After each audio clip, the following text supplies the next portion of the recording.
எந்த அமைப்பு பலமும் இல்லாம, எந்தவித கட்டுப்பாடும் இல்லாம, கொள்கைனா என்ன, லட்சியம்னா என்னன்னு எதுவுமே தெரியாம வெற்று கூச்சல் போடுகின்ற ஒரு கூட்டம் இன்னைக்கு தமிழ்நாட்டில் சுத்திக்கிட்டு இருக்கு. அவங்களால தமிழ்நாட்டுக்கு எந்தவித பயனும் கிடையாது. இன்னும் சொல்ல போனா அவங்களால அவங்களுக்கே எந்த பயனும் கிடையாது. இத தமிழ்நாட்டு மக்கள் விரைவில் உணர்த்துவாங்க. அதே மாதிரி திருவிழா நேரத்தில் புது புது கடைகள்லாம் போடுவாங்க. மக்களை கூப்பிட்டு பொய் விளம்பரம் சொல்லி பொய் வியாபாரம்லாம் பண்ணுவாங்க. பலூன் எல்லாம் ஊதி குழந்தைங்களுக்கு எல்லாம் ஷோ காட்டுவாங்க. அது மாதிரிதான் இன்னைக்கு தேர்தல் வந்தோடனே தேர்தல் திருவிழானால தமிழ்நாட்டில் புதுசா கடை விரிக்க ஆரம்பிச்சிருக்கிறாங்க. எப்படி திருவிழா டைம்ல போட்ட கடையெல்லாம் திருவிழா முடிஞ்சோடனே எல்லா கடையெல்லாம் காணா போயிடும். அதே மாதிரி இந்த தேர்தல் முடிஞ்சதும் அந்த கடை அனைத்தும் காலி ஆயிடும்.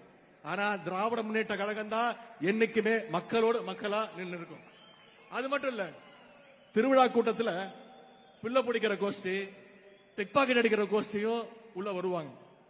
மிட்டாய் வாங்கி தரேன், ஐஸ்கிரீம் வாங்கி தரேன், சாக்லேட் வாங்கி தரேன்னு குழந்தைங்களை கடத்த பார்ப்பாங்க. இப்போ அதே மாதிரி ஆரம்பிச்சிருக்கிறாங்க.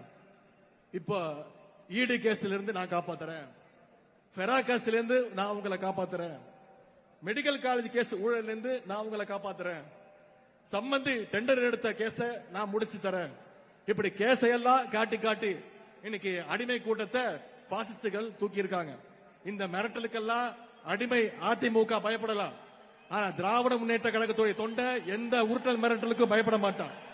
ஏன்னா எங்களை வழிநடத்துறது முத்துவேல் கருணாநிதி ஸ்டாலின் என்ற மகத்தான ஒரு தலைவர். பாசிஸ்டுகள் எவ்வளவு முயற்சி செஞ்சாலும் சரி, தமிழ்நாடு என்னைக்குமே உங்க கையில சிக்காது. ஏன்னா எங்க தலைவர் அடிக்கடி சொல்வது மாதிரி தமிழ்நாடு என்னைக்குமே டெல்லிக்கு அவுட் ஆஃப் கண்ட்ரோல் தான்.